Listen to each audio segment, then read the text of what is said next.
Romerica. Hi everyone, Welcome back. welcome. Today we're gonna review and react to the winning entry of the Westworld scoring competition hosted by HBO and Spitfire Audio. The winner, David Kuddle, got all the Spitfire goodies. He was the lucky winner from 11,000 entries. There were also five runners up or something like that. They Yeah. got some things too. We considered to participate, but we were really busy with actual projects. I guess we didn't have time to be winners. Exactly. Even though, judging by who they picked, I don't think we stand a chance because we are. I don't know. I'm a winner. I'm a winner by heart. I just chose not to be this time. Great. Okay, so let's just review a bit. This. Yeah, just play the video. We'll stop it in between times in little moments. Yeah, let's when see. we find something really interesting.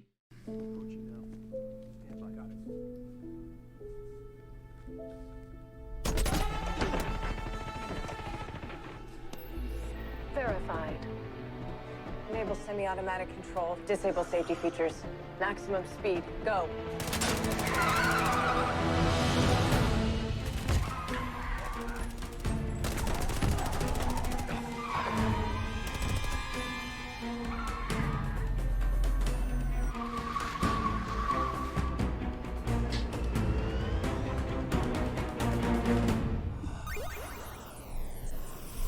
What's happening to him? I think he's switching genres. So you can already see the first elements of the 8-bit retro effects and sounds, which people really dislike how they were blended. You don't have to be. I was talking with her just recently. You don't have to be a specialist in mixing to realize that those effects don't blend in. I mean, it's hard to blend them anyway with the orchestral elements, right? At the beginning, it was really conventional, almost like the Dark Knight score a bit, with the chase scene, you know. Basically, it is clever what he did here with when Jesse Pinkman, which is Aaron Paul, I think it's the name of the actor, he got into that, trance or whatever. He got into is losing his mind in the video game, basically in the Westworld. Before I say anything else about this, I have not seen one clip of this show, so I have no idea what it's even about exactly. I just know robots, other world, shiz like that. That's all I know. I don't even know if I'm accurate. I saw the first season. It's about a virtual reality video game. Basically, you get into the video game. She is a robot, and I don't think he is a robot, but Doesn't he behave like it. Yeah, he is just helped like Neo, basically. That's why the 8-bit sound effects. So he's really important in this show? In the season. Okay. He only appears in this season. Uh-huh. And basically he enters the Neo type of, badass now. So that's why the level up sound effects are shown. Let's makes more sense now. Yeah, that's what I'm telling you. If people are judging this as, they tend to forget this is a video game. I mean, in the show, there's a video game basically, and that's why it is pretty fitting in a way, but at the same time, the mixing, the sound, it's in your face, This makes me wonder how many people got in on the contest and didn't know anything about this show. I don't know. I mean, I could have been one of them. And what's so hard to check out a few scenes from the show now? I know, but some people don't even want to do that. They just want to get right into it. That's what I would have done. It doesn't even matter because basically the contest specified that you just have to compose for this scene. The mistakes in which I saw a lot of entries doing that, the mistake was they were imagining themselves as the composers already for the show, but you just had to concentrate on this particular scene. Even if you didn't know anything about the show, you just had to be creative in this particular scene, and he was in that aspect. But the 8-bit thing is just hitting you in the face. It's not mixed well with the orchestra. It could have been better, but let's see further because this is just the beginning.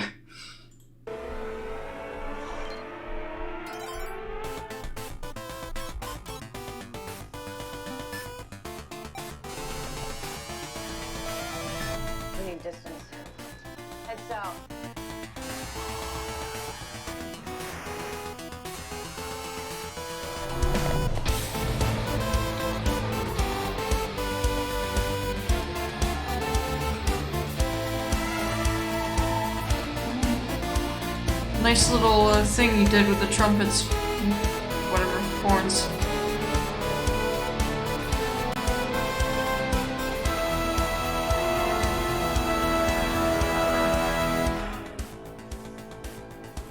So it was full-blown the lead, the main theme. He basically created the main theme with the 8-bit thing, which sounds a bit kind of like Mexican almost, a bit like for me. Because I don't know, because of the melody used, kind of it's reminiscent of the retro video games, but that's intentional, obviously. Clearly, he did a lot of good work with the conventional scoring and some elements of the 8-bit, but you'll see further ahead. You know, I think it's a bit way too exaggerated towards the middle part with the 8-bit sound. So. Mm.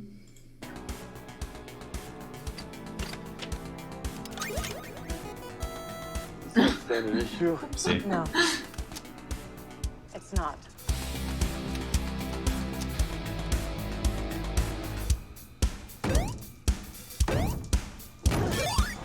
I just can't take this seriously, you know? It's cool in the sense of syncing, but basically it was a level up sound, kind of like as he got a gun, you know, that was brilliant, you know? And let's see.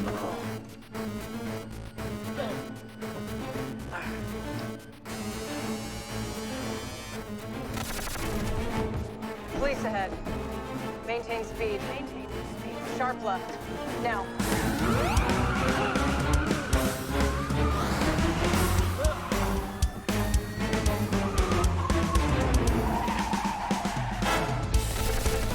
That was weird with the big band thing. Yeah, Also, that was kind of strange. Yeah. very experimental with 8-bit big band. I can actually praise this. It's very innovative. It is innovative, yeah. Nobody says it's not, but for me, even if I'm not a big fan of Westworld, to me it just ruins the whole scene. I don't know what they're It trying doesn't to matter. do. It doesn't matter. You can't take the scene seriously when that 8-bit thing plays. When Jesse gets high, Jesse gets high, and you know, like that, and it plays. You know, I don't know. Maybe we'll view it even better after a few more views. You know, it's that type of. You know, that's what happens with experimental music. You know. Yeah.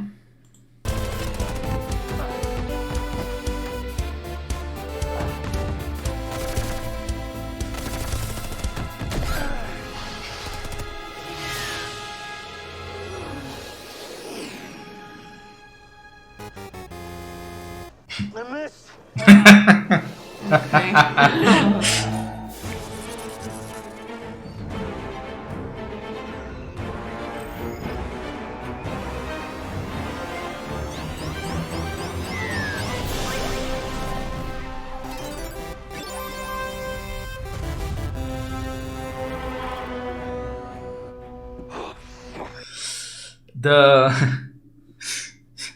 The background, the conventional orchestral line is also a bit, to me, a bit cliche, you know.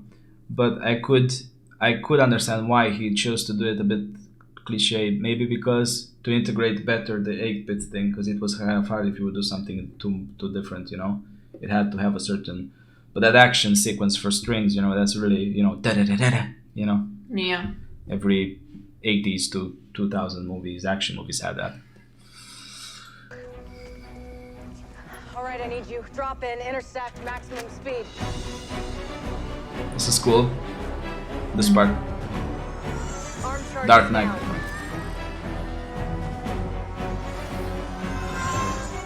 Accelerate. Acceleration is 90%. More. 94%. More. 98%.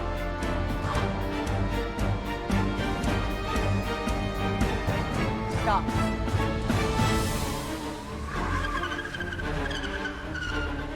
Why the f are we stopping? Get down.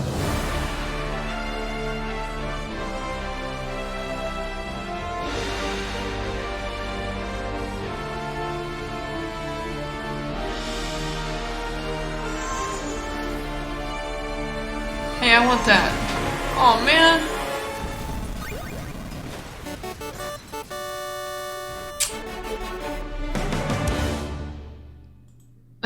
Okay.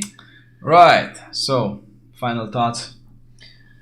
I have a lot of mixed feelings about this. Yeah, that's the thing. But at first, you remember when we first listened to it, was like, what the hell is that? We were thinking, like a guy said, which we follow, like, was it some kind of pop up, on the screen, or something was not when she told me about the winner, and I got, I was curious. I was like, I didn't listen with headphones, but I was like, what the hell, is something else playing, or is it some kind of meme here? Yeah. The funny thing like is a little thing on Facebook.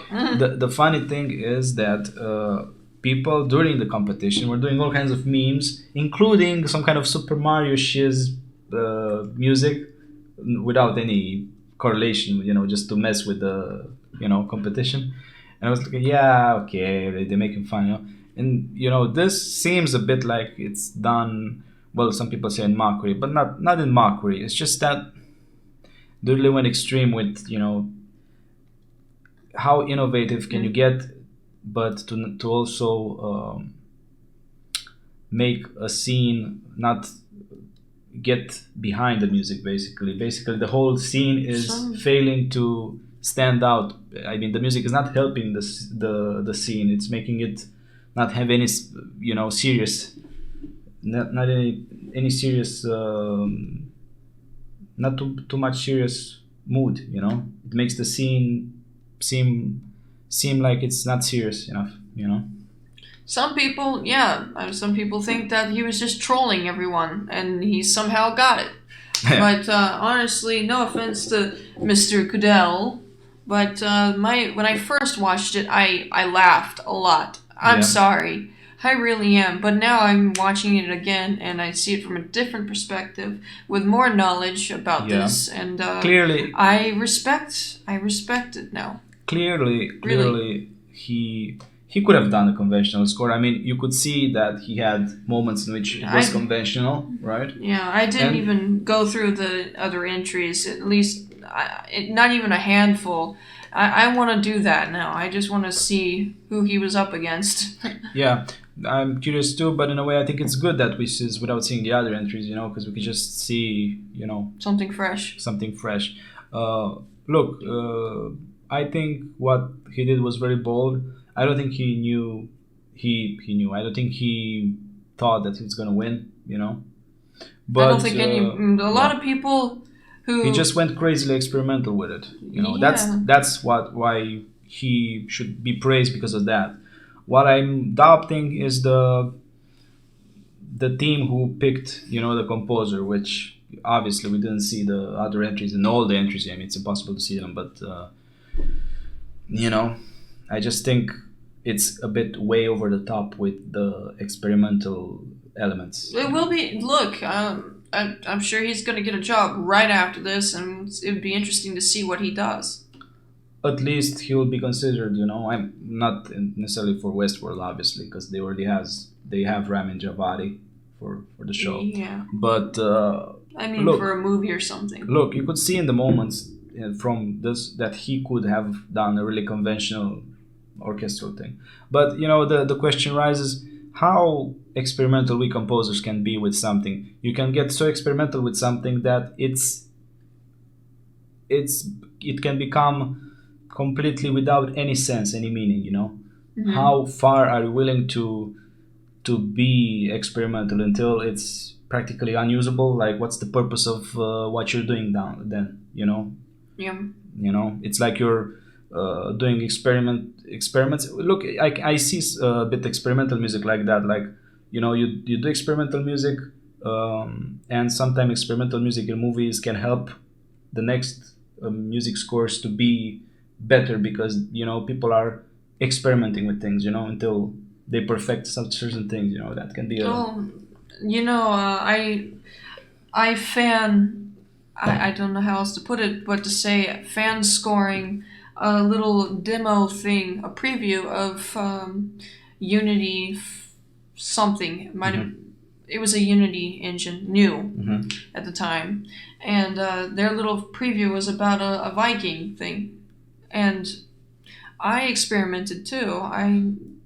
I tried to make it Viking type music, but also something Modern else. elements. Yeah, and also I took some sound design elements, and there were little shards of steel from a sword that he shattered, and I was implementing the sound of that. And then, he took all these shards of the steel and made it into a crown or something, and pressed a final piece in this guy's head. And in doing that, I put some synth sounds in a boom, Mm-hmm. So I'm experimental too with these things, and it is a lot of fun.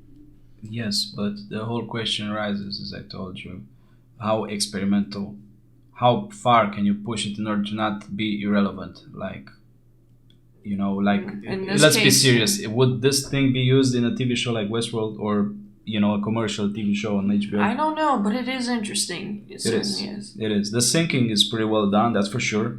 The traditional, conventional orchestral is pretty good. You know that David knows what he's doing here. All our congratulations towards him.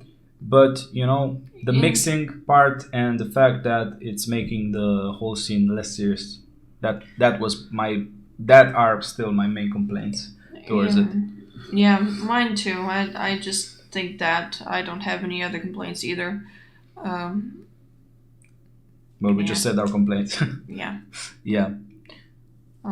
But there are many shows and movies where I see missed opportunities where people could put some sound design elements in certain moments. That's our and and it's just a bit of music rather than what they could put in there. That's just your music creativity filling the empty dots like everybody's doing. Please fill the void. Yeah.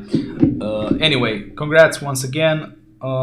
Maybe ourselves will be scoring this just for fun because we don't like competitions. We should have entered though, but we were really busy with our projects. And there will be other competitions. Yeah, I'm sure. I think they did a great commercial marketing stunt with doing this. They really gained, even if negative attention, they really gained a lot of attention. So haters make me famous. Yeah. They thought that, I guess. Yeah. Anyway, I hope you enjoyed this and leave your thoughts about it. My hat is off to you, Mr. Cadell. Yeah. Leave your thoughts about David's piece and yeah. Let's see the positive aspects of it. Yeah. Yeah. There's just too much negativity right now. All right. Like, subscribe, and follow us for more videos. All info that you could ever need about Romerica is right there in the description down below this video.